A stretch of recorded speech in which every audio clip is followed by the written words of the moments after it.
Здравствуйте, уважаемые студенты, родители, коллеги.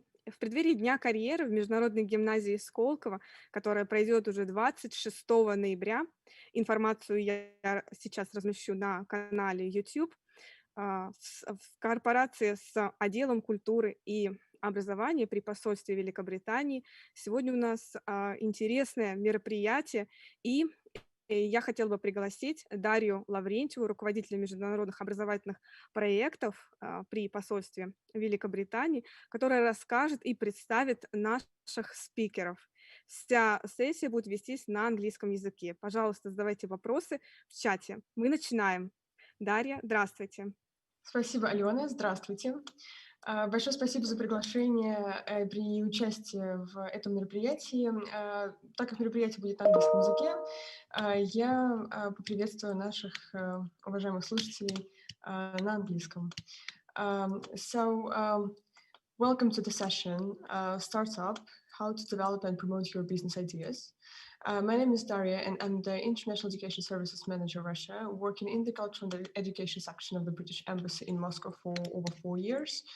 The series of online meetings with academics of the UK universities are organized by the Cultural Education section of the British Embassy in Moscow for selected Russian schools.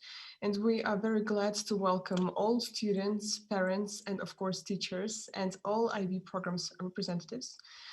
The events are organized as a part of the biggest online educational fair of UK education, Study UK. This fair is a great opportunity for you to meet over 45 leading UK universities, get all the useful tips and information about UK education by watching webinars, and book one-to-one meeting for further consultancy. This session will last for about 40 minutes and is being recorded. Our speakers will be really very happy to answer all your questions, so please write all your questions into the comments section under the video of YouTube. We will monitor all the questions and we will definitely ask them and ask speakers to provide more details. Just a brief information about our speakers. So we are very happy to introduce you to our speakers from Swansea University. It is entered into the top 30 best British universities according to Times and Sunday Times rankings, good university guides. And it is also one of top 5% ranking among the universities in the UK. And Swansea University is known as an outstanding research and high quality teaching institution.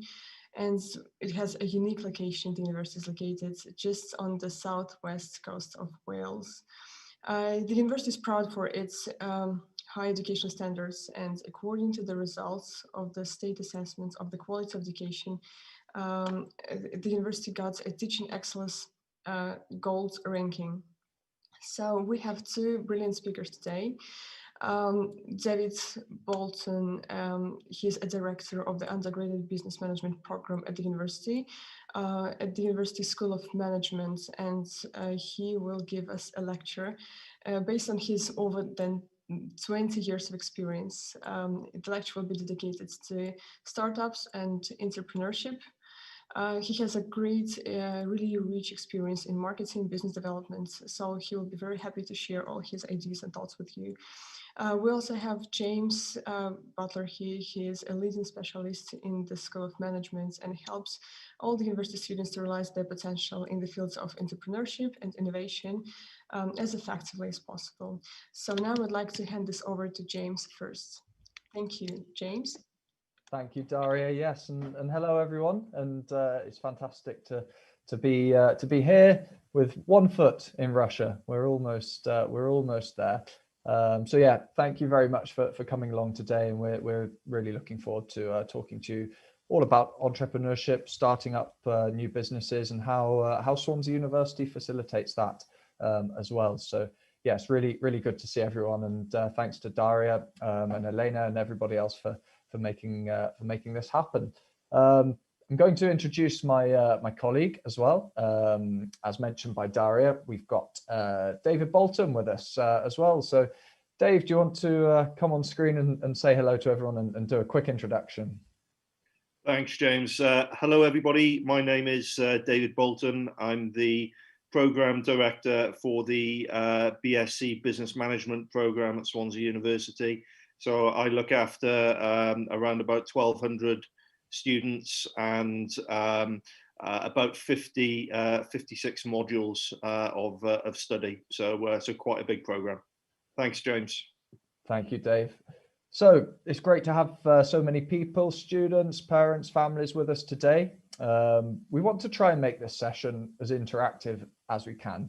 And obviously it's quite difficult not being in Russia with you. We wish we were, but we can still do some good things online. So over the course of this session, we're going to run a couple of polls and we're going to ask a couple of questions to you guys. And you can participate in that by visiting this website. So it's Slido. So it's sli.do. And then when you get there, just put the event code Swansea Uni in on the screen. So we can do a little trial perhaps now while we're here. If you put that on the screen, you should see a question come up which asks you, are you already an entrepreneur? So let's see what the results are for that shortly. But if I could ask you please to visit Slido and pop the code Swansea Uni in on the screen when you see it. So we'll give it a moment or two just to let you get set up with that, and then we'll see the results come through on the screen as we speak. So I'll share those results with you all now. I can see somebody has already voted on the poll, which is encouraging, and they've said no. A lot of people are saying no. That's interesting, Dave, isn't it? So you should be able to see on the screen the results coming through now. Lots of people saying no. So nobody is qualifying themselves as an entrepreneur, and that's interesting, Dave. Perhaps we'll come on to that later on, because yeah, definitely very interesting there, James. That's something we can touch on a little bit later. Definitely. And we've got one now. What I'll do, I'm going to leave this poll running over the course of this first part of the session, and we'll revisit this, shall we, Dave, later on. Excellent. Yeah, absolutely. Thank you, everybody. So perfect. Let's if I go back to my to our screen, what we'll do initially, we'll give you a very quick overview of who we are, and I think Daria made a fantastic introduction just now to Swansea University and who we are. So we'll give you a little bit more context as well. If I can just get my my slides up on screen. Here we go. Perfect. Bear with me for a second. There we are. There we go. We got there in the end. So yeah, Daria gave a fantastic overview of us, so I won't labor it too much. But those of you who may have visited the UK before, perhaps you have. If you haven't, hopefully soon you'll be able to come and see us. This is where Swansea is. We're on the southwest coast of Wales. So we're very fortunate to have a wonderful coastal scenery, a really nice environment to study. But we're not far from the likes of London, from Manchester, from Bristol, and of course Cardiff, which is the capital of Wales, which is where we are on the west coast of the UK. And I can't talk about Swansea without at least mentioning our wonderful football team, who are not quite in the Premier League, but maybe soon we'll be back up there again. Fingers crossed. So at Swansea University, we have two campuses. So we have the Bay campus, and this is where we are in the business school. And the Bay campus is our newest campus. So it was built in 2015. It's a wonderful place to study. Of course, it's right on the coast there. But probably most importantly, the Bay campus is home to a lot of our industrial partners as well. So already thinking about you guys perhaps wanting to start your own businesses, the opportunity to network with really successful businesses whilst you're a student is there, because they're working with us directly at the university. Of course, as well as Bay campus, there's the Singleton Park campus. This is the more traditional campus. So this is where the likes of law and other subjects are based there. But as I say, us in the business school, we're here. We're on the new Bay campus, and it's a very exciting place to be. That much is for sure. And of course, we're 100 years old as well, so it's quite an exciting time to be speaking to you guys in Russia as we celebrate our 100th birthday at the moment. So the courses that we run at Swansea University, of course, in the School of Management, this is a pretty broad mix of different programs relating to finance, relating to business. So of course, your accounting and finance, economics, marketing, and so on. Most of you guys, if you're interested in starting your own business and becoming a true entrepreneur, will of course be interested in business management. And as Dave indicated earlier, this is his subject area. This is where he oversees the whole syllabus there, including some of the exciting entrepreneurship modules, which we'll come on to later on. So to study at Swansea University, and Daria has already mentioned sort of where we are in the United Kingdom in terms of our prestige, our standings, and our rankings. A lot of you guys are taking the International Baccalaureate. So for the International Baccalaureate students, we'd look for an overall score of around 32. And that would include a 5 at standard level English or a 4 at higher level English. I'm sure most of you won't have any problems with that at all. And I should point out as well that mathematics isn't something that we ask for either to come onto any of our business courses. But that's enough. We're not here to talk all about Swansea University. We're here to talk specifically about entrepreneurship and specifically about some of the exciting things that happen in Swansea. And the best person to do that really is Дэвид Болтон. So Dave, you introduced yourself a little bit earlier on. But if I could bring you in again, do you mind, Dave, just giving a little bit of context as to your work, particularly within startups? And of course, you're Director of Enterprise Educators UK, as you can see on screen there. You've been involved in lots of exciting projects enabling students to start businesses and really become as innovative as possible. Yeah, thanks, James. I'm fairly new to academia. I've been in Swansea University about 8 years now, and before that, I used to work for the Welsh government in terms of helping individuals to start up their own businesses and young people in particular. And I brought that into the university with me when I decided to join. So I think Swansea's fairly unique in the way that it provides support because we provide both in curricular support. So and that's something I can go into a little bit later when we talk about the various different modules and how we apply entrepreneurship in Swansea University, but also extracurricular support as well. The Welsh government fund a team of people within the university to provide support, advice, and office space in certain instances for students who wish to start their own business. So there's two main forms of support there. And as you were mentioning, I am a Director of Enterprise Educators UK. So that's an organisation, a UK-wide organisation that works with the government of the UK to promote support and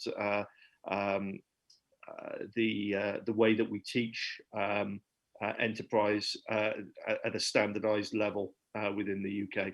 So we do a lot of lobbying of government ministers and have developed the standards that everybody teaches to within the UK. So that's a little bit about me. And it's so Dave certainly is the best person to speak about inspiring you guys to start your own businesses up and making sure that you're on the right pathway to do so. Dave, very very briefly, obviously we had the logo on the last slide just now. You were involved with something over the course of this summer just gone, the Wales Summer Startup Week. Do you mind just telling us a little bit about that before we kick off? Yeah, absolutely. So we work quite closely with other institutions in Wales to develop a number of different initiatives. And one of the the reactions, I suppose, to the COVID pandemic and the fact that we were all working from home during the summer, was that we decided as a group that we would put together a week of workshops, talks, and events online that students could and anybody really that had an interest could engage with.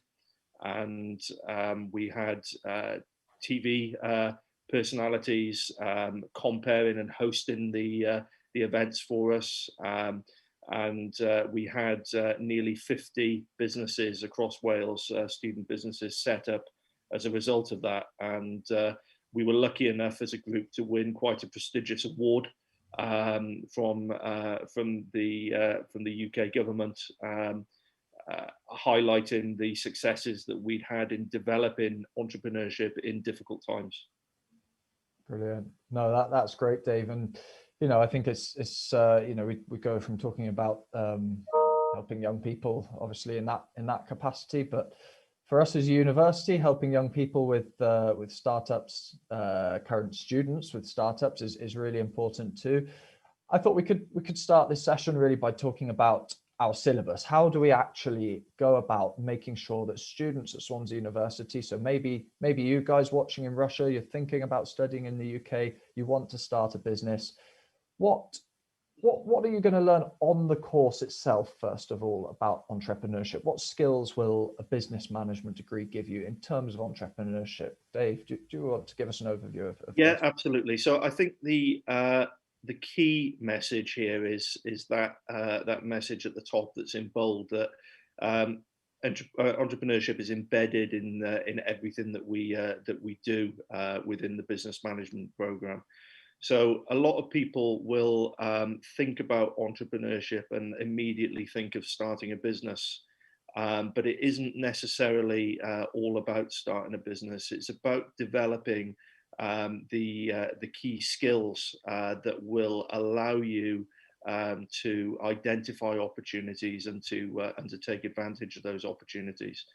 So we focus very much on embedding these skills, such as creative thinking, such as problem solving, such as learning from failure in everything that we do. And if I can focus on some of those pictures that we have there, we have a final year project that every student has to take in their final year, where we send groups of students out to real businesses to work on a change management or an enterprise-based program that they are trying to achieve. So students get the opportunity to use the skills that they've gained over the first 2 years of their study and put it into real action. In terms of the enterprise and innovation specialism, you can take that a stage further. So in the second year, we redeveloped our enterprise offering so that it gives you the opportunity to think about your business idea, to develop and research a real business idea, and then pitch it to a group of potential investors that we have within the school. So based on the outcome of that, we then actually provide money to these students to start up their business in the second part of the year. So the first part of the year, they write the business plan and present it, and the marks for that become part of their overall degree marks. Based on how good it is, they'll be provided with some funding, and that could be up to £2,000 per business. And then in the second half of the year, they run that business and are assessed on how they actually set it up. So what we've done is we've combined the application of enterprises and entrepreneurship as a skill, but we are assessing it academically. So you actually get the best of both worlds. And this program has been identified as best practice within the European Union framework for enterprise education. So there are a number of institutions that are now looking at what we are doing and are copying it as best practice. So yeah, it's a very strong offering. We have both across the board with all of the subjects of business management, but also specialising down into that venture creation element. Brilliant. Yeah, thank you, David. It's yeah, it's great to see obviously so much in the syllabus, and yeah, we'll touch shortly on some of the great success stories that our students have got to tell as well. I mean, we've seen some wonderful businesses started up through support from the school and from the university itself. We'll go into those examples in a moment. Now, of course, Dave's spoken a lot about the syllabus and how what you learn will help you to start a business, particularly in those entrepreneurship modules there, the pitching, the investing, and so on and so forth. But there's a lot of wider support out there as well. You don't just need to be studying that module to be able to access a lot of support for enterprise and for startups. So we're very fortunate to have our own enterprise support team. And Dave, again, this is a team that you're very well connected with as well. Is that right? Yeah, this is the team that I was mentioning earlier that operates centrally across the whole of the university. And when I started working at the university, I was the overall enterprise support manager for the entire institution. But now working with the School of Management, I work very closely with them to develop that support and to help them to facilitate the various extracurricular activity that we provide. So as it says there, there are workshops, funding and office spaces I've already mentioned, but in addition, there are also enterprise placements as well. So from an extracurricular perspective, if we have students that are interested in setting up their business, but want to shadow and be mentored by an experienced entrepreneur, then we have the ability to offer students the opportunity to work alongside these people and see how they operate, see how they make decisions and how they develop the strategy for their businesses. And there's some interesting metrics there as well. So in the last 4 years, 131 students have actually started businesses, and we have engaged with over 10,000 students. So what that basically means is that we have sat down and talked to 10,000 students as an institution over the past 4 years and explored their entrepreneurship activities with them. I think we should point out as well, the regional networking events. It sounds like a little bit of a buzzword, for example, networking, talking to people. It's vital when you want to start a business, and Swansea in particular is a really good place to start building your network. So Swansea was voted in, I believe, back in September. Dave, correct me if I'm wrong, the 4th best place in the United Kingdom to start your own business. Whole host of different metrics involved there, related to, of course, the university, but general success rates of other startup businesses too. If you want to start your own business, as a student, then Swansea is certainly the best place to at least start building your network. Absolutely, and I mean it's the second city in Wales as you described, James. But the fact is, it's still a very small city in comparison to a lot of the other cities in the UK, and the ecosystem that we have of not just the university and the academics within the university, but how local businesses and larger businesses actually engage with us as an institution is really key.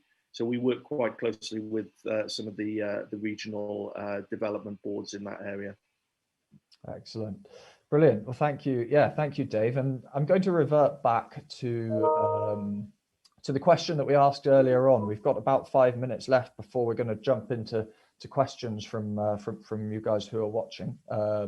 So let's jump back into that question that we asked at the beginning of the session, shall we, Dave? And for those of you who've joined us since then, sorry, don't know what that sound was there. For those of you who've just joined the session, then please do join us on Slido. So simply visit slido.com, enter the hashtag Swansea Uni, and you'll be able to participate in a bit of engagement here. Are you already an entrepreneur? Well, 25 people have answered the question, and of that 25, 88% have said no. Do you agree with that, Dave? No, I don't. The fact is that when somebody is asked that question, are you an entrepreneur? Most people will automatically think the question is, have you got your own business? And what we're really asking is, do you have the skills to identify an opportunity? If you come across something that is very challenging, do you give up quickly, or do you look for innovative ways to overcome that problem? So you can be an entrepreneur and entrepreneurial, but working for somebody else. It's what we call being intrapreneurial. That's another buzzword for you. But everybody should aspire to be entrepreneurial in some shape or form. And one of the things that we say at Swansea University is that we don't want to necessarily create graduate entrepreneurs. What we want to create is entrepreneurial graduates. So there's a little play on words there, really. What we want is students to leave with a good degree from our university, but also have the skills that are going to make a difference to the organisations that they work for in future. Absolutely brilliant. Thank you, Dave. We're going to stick with Slido now for a minute or two more, and I want to ask you the next question, which is essentially, what do I actually need to be a successful entrepreneur? So that this is something where there's not necessarily a right answer or a wrong answer. I'm going to activate the poll now so that you can share your ideas. So this works in a similar way to the last question. What you need to do is just type in your ideas. What words come to mind when you think of successful entrepreneurs? What qualities come to mind? So have a think. No fear. There we go. So someone started already. Type your ideas in on Slido, and this will be really interesting, I think, to discuss with David for the last couple of minutes here now. So what do you think you need to be a successful entrepreneur? What do a lot of people say in answer to this question, Dave? If you're there, Dave. Aha. I am. I'm just looking at the words that are coming up here now, and a lot of people, the first thing that comes out is that they need to have a good idea, and that isn't necessarily the case. The first phrase to pop up on that word cloud was no fear, and I think that is so true. Whoever put that up on the word cloud, then I absolutely agree with you. You've got to think, what is the worst that could happen?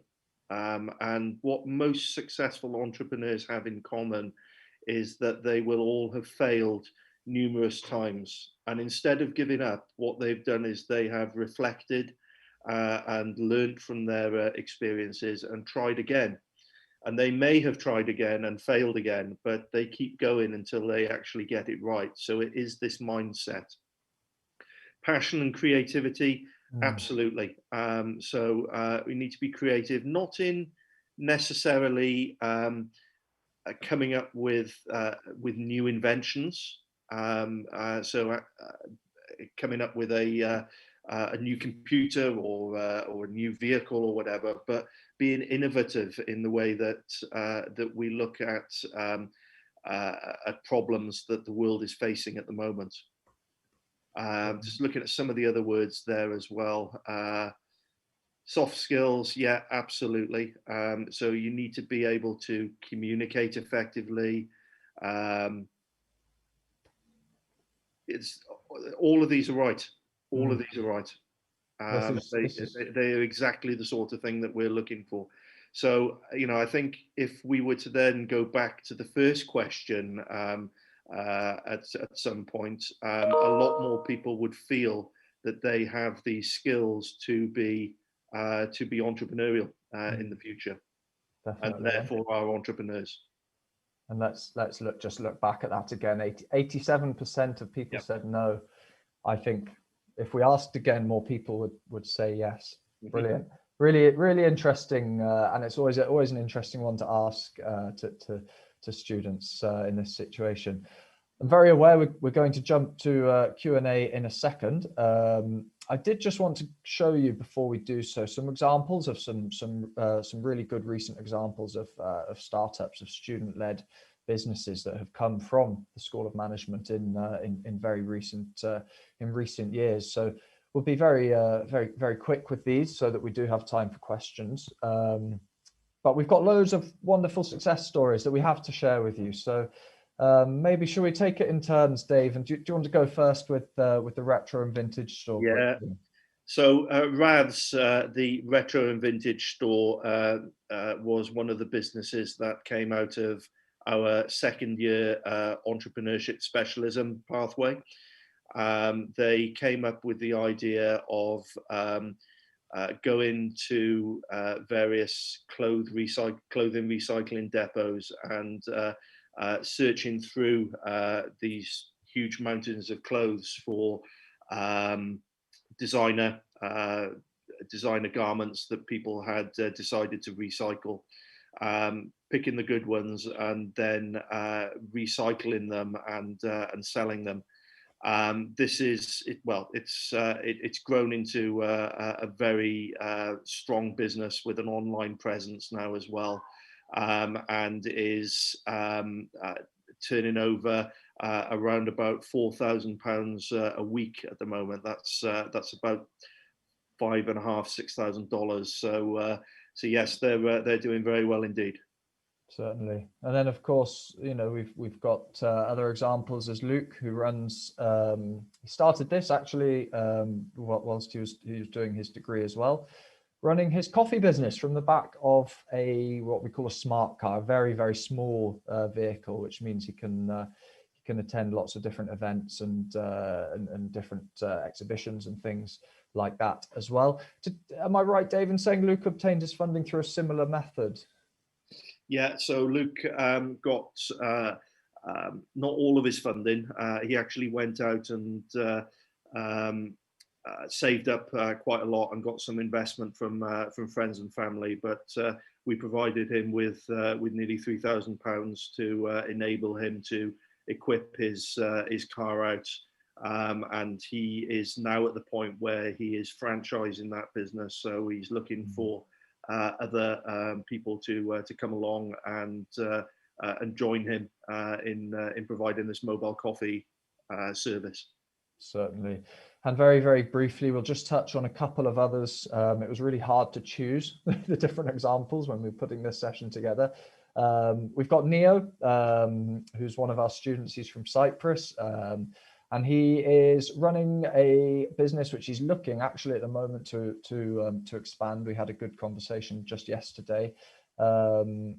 Again, much like some of the other students, he developed his business plan in the applied entrepreneurship module, was awarded £1,000, which meant he could buy his vending machine and stock. And now he's looking to expand. Now, this vending machine, he saw a gap in the market. Essentially, he noticed that in the library in Swansea University, there was no way of buying pens, books, all of the things that you might need at short notice when you're studying late at night. So he saw the gap in the market. The university backed him, and he's going from strength to strength now. And very, very briefly, we've left probably the best one to last. This Pilot Plus. So Joe and Jack running a flight simulation company with, last time I checked, it was about 3,000 customers across the world.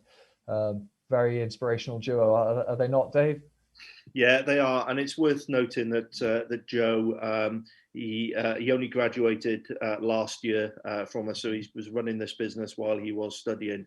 But during his time with us, he was identified as one of the top 30 entrepreneurs under the age of 30 in Wales. So you know, his business turned over nearly $100,000 within the first year of trading. So a huge success story there. And Joe, I mean, Joe and Jack both, this was an idea, Pilot Plus, flight simulation company. This was something they'd thought of a long time before they came to university. And it's really positive to be able to say that, you know, with the university, the networking, the support, they managed to really get this off the ground quite literally. So, okay, so I'm sure that's enough from us. We really want to hear your questions. So perhaps we'll hand over to Daria, who's got some questions for us from YouTube. People sending you in lots of questions, Daria. Thank you so much, James. Quite a few. Thank you so much, David. So I have questions from students that are dedicated to what you have just said about skills and opportunities for people to be an entrepreneur.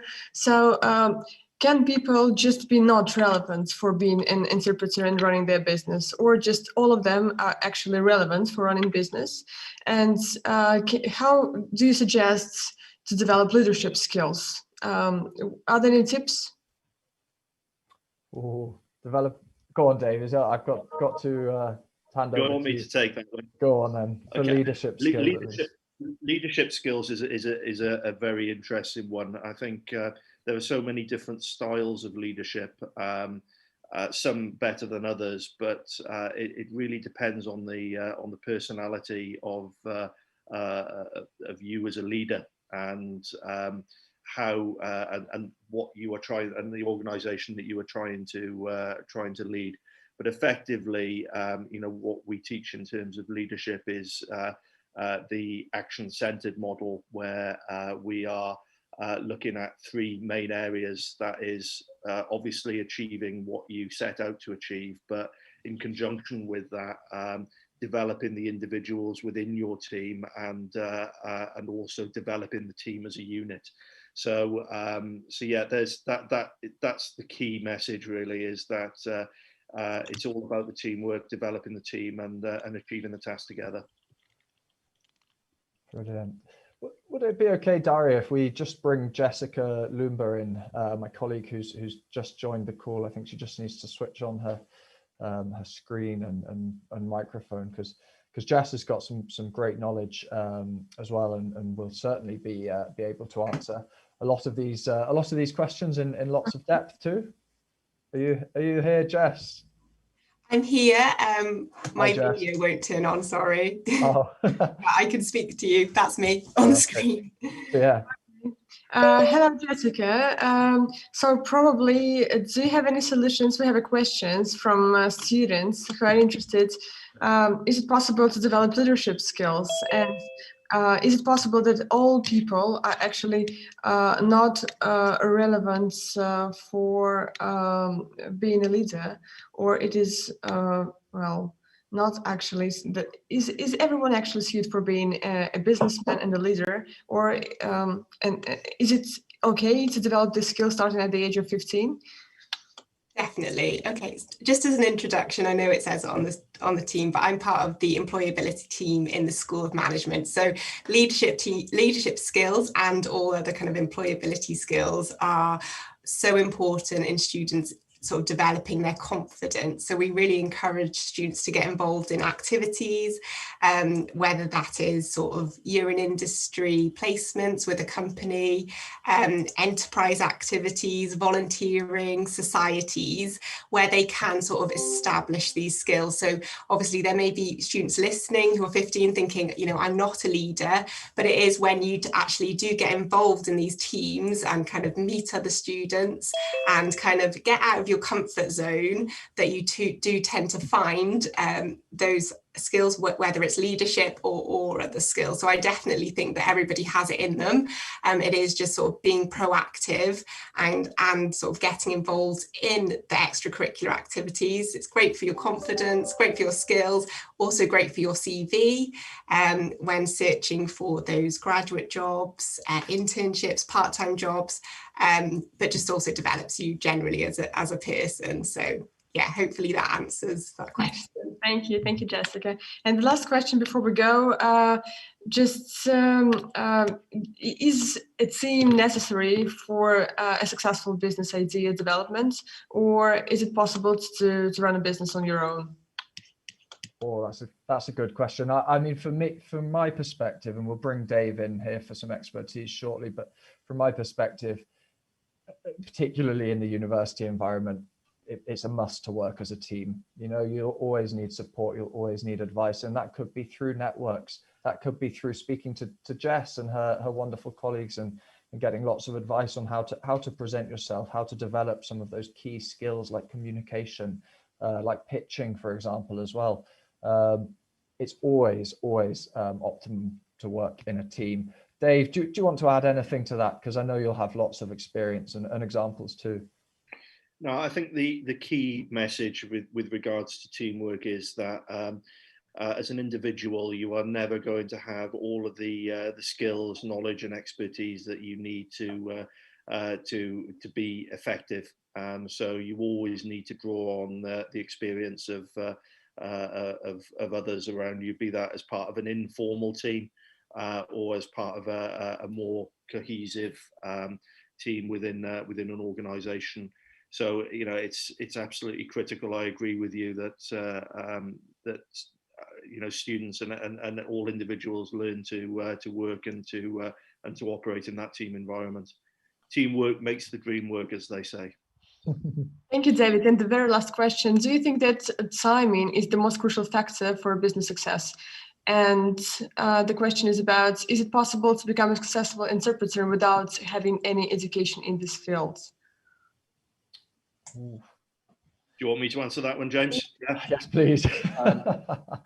Absolutely. I think if you look at most of the well-known global entrepreneurs, so people like Jeff Bezos, Roman Abramovich, you know, given a Russian flavor there, most of those individuals had very little, if no, experience from an academic perspective, and that is why we tend to try and not make what we teach fully academic, but make it as applied as possible as well. Okay, and what about timing? Is it a crucial factor for business success? James, do you want me to jump in there as well? Yeah. Yeah, I was only going to say timing. I think it probably ties into some of the other questions you've asked there, Daria. Timing, you'll know about timing because you'll have done work and you'll have spoken to people, you'll have networked, you'll understand your market. So for me, yeah, timing is important, but you'll only obtain that timing through engaging with with the support that is out there, be it through the university, again through Jess's team, and be it through your networks as well, which is so important to generate. Sorry, Dave, I know you had a No. I just to complement what you were saying there, James, on the back end of that.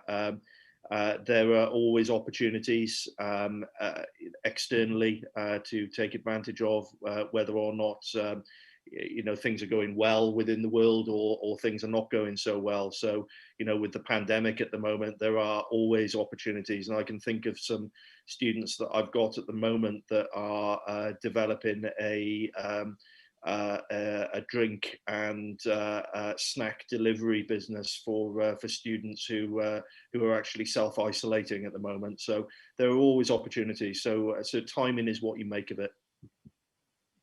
Okay, thank you so much, David and James, for your questions, for your answers. So we have the very last question before we leave the session, because we are a bit out of timing. So what are your thoughts about business after COVID? Will it change, and in what section it will be? Well, what segments of business will be affected most?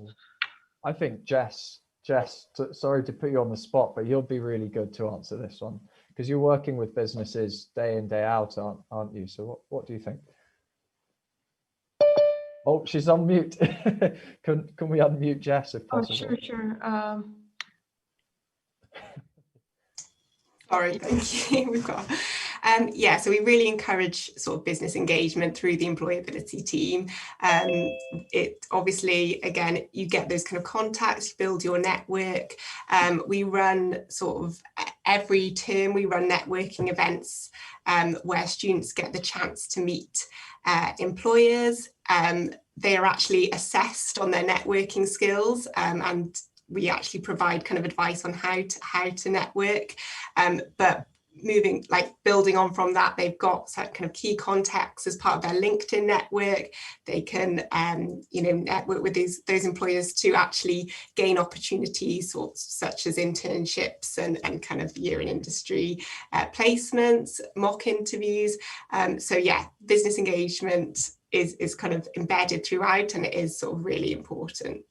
And what about after COVID, Jess? Have you noticed how businesses that you're dealing with, have they changed the way they're working a lot now? And do you think they will after COVID as well? Yeah, so a lot of them are sort of remote working, as kind of we all are, but I would say they have kind of successfully adapted to this new way of working. And initially it was that kind of phase of we weren't sure how kind of recruitment was going to go, but now sort of businesses have adapted to this new way of working. It seems that companies are still looking to take on students, they are still looking to engage, they are just doing it in a different way. So the networking event I mentioned, we did do it virtually via Zoom this semester, which was kind of a learning curve, but just a completely different way of doing it, but still kind of gave the students that business engagement contact. So who knows what it's going to be like after the pandemic. I kind of guess that businesses will still be kind of making the most of sort of this virtual platform and how efficient that is, instead of kind of, the traveling and all that kind of thing. But I imagine it will be sort of a mixture, yeah. Thank you so much, Jessica. So I would like to thank all of you for being a part of this event today. And to finish this session on the idea that still, while we are living in a very challenging period at the moment, but this challenging period will give us a move for being successful entrepreneurs and for achieving great results, actually in all the periods of life that we live. So thank you so much. And I would like to remind to all the students and teachers and parents who are watching us now that the next session that is dedicated to the professions of the future and the technological progress and how it changes our lives, it will start just in 12 minutes. So please stay with us. Thank you so much, David, James, and Jessica, and hope to see you soon. Спасибо большое, друзья. До новых встреч на следующей сессии. У нас оставайтесь с нами, у нас будет сессия, посвященная профессиям будущего. Спасибо. Thank you. Thank you, Daria.